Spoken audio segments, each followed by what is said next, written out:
এক বিঘা জমি আপনি আমার কাছ থেকে নেন, নেওয়ার সময় হয়তো 70-80 হাজার টাকা দিয়ে দেন। 1 বছর 2 বছর 5 বছর করে খাবেন, টাকা যখন ফেরত দেব জমি তখন ফেরত নেব, এই সিস্টেম আছে না? এইটাও সুদ ভাই। এটার কি বলে বাংলায়? এগ্রিমেন্ট। সে যে এগ্রিমেন্ট বাংলায় কি বলে? বন্ধকি। এই কাজে এই যে যেহেতু এটা জমিন না, এই যে বিভিন্ন জমি আছে, এখানে 1 বিঘা জমি দিলে 60,000 70,000 টাকা নেয়। 1 বছর করে খাবেন, তখন টাকা ফেরত দেবেন, তখন আপনাকে জমি দেবো। কারা কারা এই কাজে আছেন আমি কিছু বলছি না, হাত তোলেন তো। এই 2 জন। ঠিক আছে ভাই, আলহামদুলিল্লাহ। না, এদের সাহস আছে, বগুড়ার মানুষ তো, তারেক জিয়ার মতো সাহস আছে। বলেন তো আপনি যে এই কাজ করে, কি না জেনে করে না জেনে করে? না জেনে।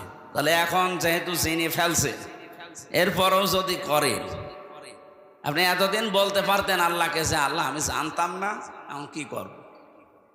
এখন যদি বলেন যে আমি জানতাম না, তাহলে মিথ্যা বলা হবে। আর অনেকে মনে করছে আল্লাহ এ তো না আসাই ভালো ছিল। হ্যাঁ, এখানে একটা কথা আছে, যে মানুষগুলো এই ধান্দায় থাকে যে আমি জানতাম না তাই মানতাম না, তার ডবল গুনাহ হবে। এই কথা বুঝতেছেন? কোন মানুষ যদি কোনো বিষয়ে জানে কিন্তু মানে না, তার গুনাহ হবে একটা। আর কোন মানুষ জানেও না মানেও না, গুনাহ হবে কয়টা? 2টা। কেন? কারণ জানাও ফরজ, মানাও ফরজ। জানার ফরজ আপনি আদায় করে ফেললেন, আপনার একটা ফরজ আদায় হয়েছে। আপনি মানেন না, ওইটার জন্য গুনাহ হবে কয়টা? বলেন না কেন? আপনি জানেনও না মানেনও না, আপনি জানেন না কেন? প্রশ্ন হচ্ছে আপনি জানেন না কেন? আমি কি জেনে এসেছি দুনিয়ায়? আমি তো আপনার মতো মায়ের পেট থেকে এসেছি। আমি যদি জানতে পারি ইসলামের নিয়ম, আপনার কি হয়েছে? আপনি এইটার জবাব দিতে পারবেন না। এই জন্য যে ব্যক্তি বলে যে জানি না তাই মানি না, আজকে তো জানলেন। আর এই কারণেই তো অনুষ্ঠানগুলো দেওয়া হয় যে আপনি কেন জানেন। তাহলে সেই 4-5 জন হাত তুললো যে ওনারা জমি বন্ধকি দেয়, এগ্রিমেন্ট করে, 60,000 70,000 টাকা নেয়, করে খায়, আবার টাকা ফেরত দিলে জমি ফেরত দেয়। এটা মায়ের সাথে জেনা করার গুনাহ হচ্ছে। এটা থেকে মুক্ত হওয়া লাগবে না? আমার মনে হয় এই মাসলা বলা ভুল হয়ে গেল নাকি? এটা মানবেন তো? যদি আমি এখন পদ্ধতিটা বলি, হ্যাঁ মানা যাবে না ইনশাল্লাহ? আরে ভাই, আপনি কার জন্য কি করে যাচ্ছেন আমার তো বুঝে আসে না। আমি আপনার সন্তান, আমার জন্যই করছেন। আপনি 200 বছর পরে আসবেন, যে বাড়ি ঘর বানিয়েছেন, যে জমি জায়গা রেখে গেলেন, এই জমি জায়গা আসলে আপনার ঠ্যাং ভেঙে ফেলা হবে। হ্যাঁ, আপনি 200 বছর পরে আসেন, আমিও থাকবো না 200 বছর পরে, আপনিও থাকবেন। আমার ছেলে, আমার নাতি, নাতির নাতি থাকবে, তারা আপনাকে ঢুকতে দেবে? আমারে ঢুকতে দেবে? তাদের জন্য বিশাল সম্পদ গড়ার জন্য আপনি এই মায়ের সাথে জেনা করার গুনাহ করে যাচ্ছেন। অথচ 100 বছর পরে আসলেও আপনাকে এই জমিতেই আর থাকতে দেবে না, ঢুকতেই দেবে না, বলবে কে আপনি চিনি না। এটা একটা ধোঁকা। এই ধোঁকার জন্য আমাদের আসল বিশাল জীবন পড়ে আছে সামনে। এরকম পাগলামি যেন আমরা কেউ না করি ভাই। এই স্মরণ করানোর জন্য এই তাফসির মাহফিলে আসা লাগে। আল্লাহ আমাদেরকে স্মরণ করাচ্ছেন।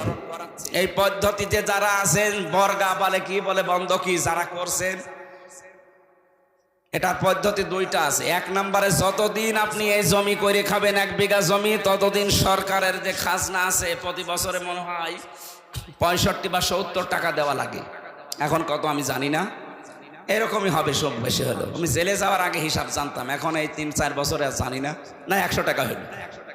প্রত্যেক বছরে বছরে খাজনা দেওয়া লাগে না? এই খাজনা যতদিন আপনি চাষ করে খাবেন এটা আপনি দেবেন।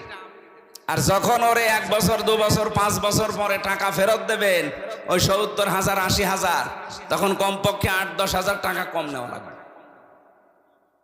এই সিস্টেমে যদি নিতে পারেন তাহলে জায়েজ আছে, হবে না। এবার বলেন, এই মাসলায় যদি কোনো কিছু জানার থাকে তাহলে আমি বলে তাফসিরে প্রবেশ করছি। বলেন, এই পদ্ধতি যদি মানতে পারেন, এই 2টা খাজনা দিয়ে দেবেন আর টাকা নেওয়ার সময় 8-10 হাজার কম নেবেন।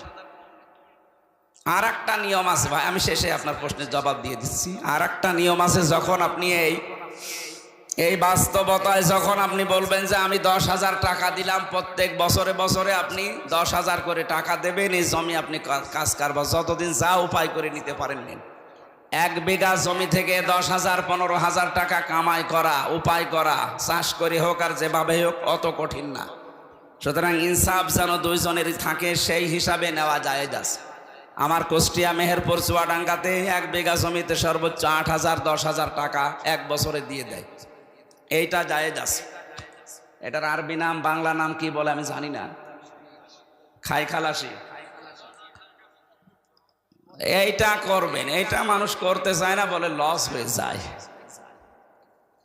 ঠিক আছে, আপনার বিবেকে যা ধরে এখন থেকে আপনি তাই করেন, কিন্তু এই দোষ দিতে পারবেন না যে আমি জানি না তাই মানি না। আপনার ডবল গুনাহ হবে, ডবল গুনাহ করে যাবেন না। এই এলাকায় বহু মানুষ এমন আছে নিজে টাকা ছেড়ে রাখে, 1,000 টাকা দিয়ে দেয়, প্রত্যেক মাসে 100 টাকা করে বেশি করে দেয়।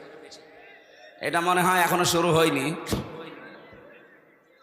এই এলাকায় এই সুদের সাথে জড়িত, তাহলে সে মায়ের সাথে জেনা করছে। এই কাজ করছেন কারা, হাত তোলেন তো। আন্দাজে আপনারা মিথ্যা কথা বললে যে এলাকায় আছে, কো একটা লোক তো নেই। ওই রকম মানুষ এখানে আমি জানি যে আসবে না, কারণ ও আসলে তো ধরা খাবে। সুতরাং এখানে যারা আছে এই কাজের ভেতরে আমরা নেই। যদি কেউ থেকে থাকেন আজকে এই মুহূর্তে তাওবা করেছিল, না খেয়ে মরে যান ভাই। মায়ের সাথে জেনা করে মরে যাবেন, জেনার শাস্তি জানেন? কোরআনে কারিমে সূরা ফুরকানের 68 নম্বর আয়াতের মাঝে আছে ওয়ালা ইয়াজনুন, জেনা করবা না, কারণ জেনা করলে ইউদাফ লাহুমুল আযাব। আল্লাহ বলেন জেনার শাস্তি ডবল হবে। এখন যদি বলেন কই আমি তো কোনোদিনই জেনা করিনি, কিয়ামতে আপনার আমল নামায় এটা উঠে থাকবে যে আপনি মায়ের সাথে জেনা করে এসেছেন। যারা এই যে টাকা ছেড়ে রাখে, টাকা আসে।